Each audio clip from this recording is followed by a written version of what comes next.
Local park systems are facing a springtime quandary. Can they find enough people to fill all the seasonal summer jobs? The parks are hiring, but as Rusty Ray reports, some say it's becoming more difficult to find the right people. I love it a lot. Wouldn't trade it for anything else. Josh Geib tried college. He says it wasn't for him. 4 years ago, he began as a seasonal employee with Three Rivers Park District, and that turned into a full-time maintenance job. Get to be outside, enjoy the nice weather, beats sitting at a desk. That's part of what parks officials hope can draw in the 600 to 700 summer employees they need to hire quickly.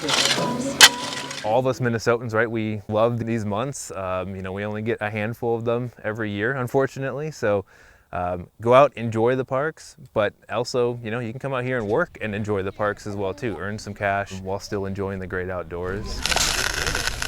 There's no water in the swim pond yet, but once the season starts, they'll need plenty of lifeguards. If you don't have experience but are interested, don't worry. The parks will train you. We're super flexible. We're willing to meet with people on what their needs are. So if they're looking for 40 hours a week, we definitely can take care of that. If you're looking for something just 1 or 2 days a week to supplement income, or you got sports or other things going on, we can work with that as well too. Henry's my grandson. Sounded like a good idea to Tom Frankie, who brings his grandson Henry to Elm Creek Park Reserve as often as possible. If you like kids, good place to be. If you like water, great place to be. If you like just teaching kids about nature, perfect place to be.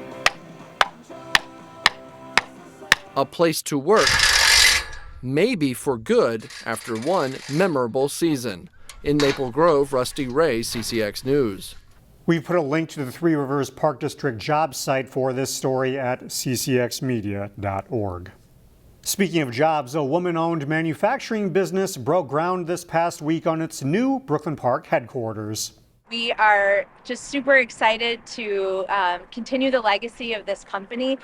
We were founded in 1937, and we will finally be able to have a state-of-the-art facility here. Minneapolis Glass is moving from a multi-building setup in Plymouth to a larger facility near Highways 610 and 169. Company president and owner Jennifer Lang said that despite growth, the operation has many close family ties. My father took over the company in the late 60s, and I've been with the company 27 years, and so now my brother and I are running the company. And so yes, we have a rich family history and legacy. We also have a very close-knit community within our company. With a larger building and new equipment, the company expects to increase its capacity by more than 50%. At North Hennepin Community College, a celebration of a college course that you might not know is offered there. The Brooklyn Park College celebrated the 15th anniversary of its Aikido program. Aikido is a modern Japanese martial art focusing on self-defense. For some students, the program is literally family. We've had father-daughter, father-son, brothers, sisters, even a couple that went on and started a life together. So I think the most important thing through the program is the human relationships made. Instructor Mark Larson says the course can appeal to anyone, no matter a person's size or strength. As temperatures warm up, more Minnesotans will be itching to enjoy some time around water. But keeping our lakes and rivers clean is no easy task. As we found out in Robbinsdale, an effort is underway to help improve the water quality in a popular park. Development has overtaken much of the metro, but there are still some places that remain relatively untouched.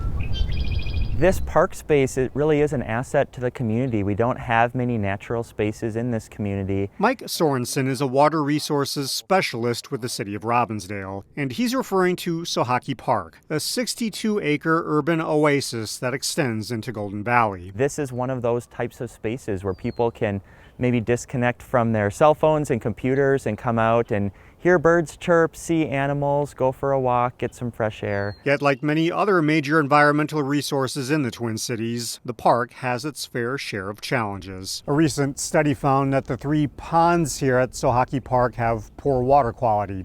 Now, Robbinsdale, Golden Valley, and a couple of other organizations are on a mission to change that. Everybody has a hand in improving and protecting our waters. Laura Jester is with the Bassett Creek Watershed Management Commission, which is in the early stages of working with the Three Rivers Park District to implement a water quality improvement project here at a cost of $2.3 million. And not only will the projects improve the water quality, hopefully reduce some of the odor that the residents have complained about in the past in these ponds. Some of that work would include stabilizing the hillsides to limit the sediment and phosphorus into the water, alum treatments, and a drawdown of the ponds. It's kind of a tricky project because we're not only trying to deal with new pollutants that are washing into the ponds every day, but we're dealing with 50 to 100 years worth of pollutants that have washed into the ponds in the past and are currently in there. But the work they do would help ensure that future generations can enjoy this area 100 years into the future. We're passionate about this space and we want to do what we can to improve everything. In Golden Valley, the city is celebrating a new addition to one of its parks. The city unveiled a new community garden at Medley Park.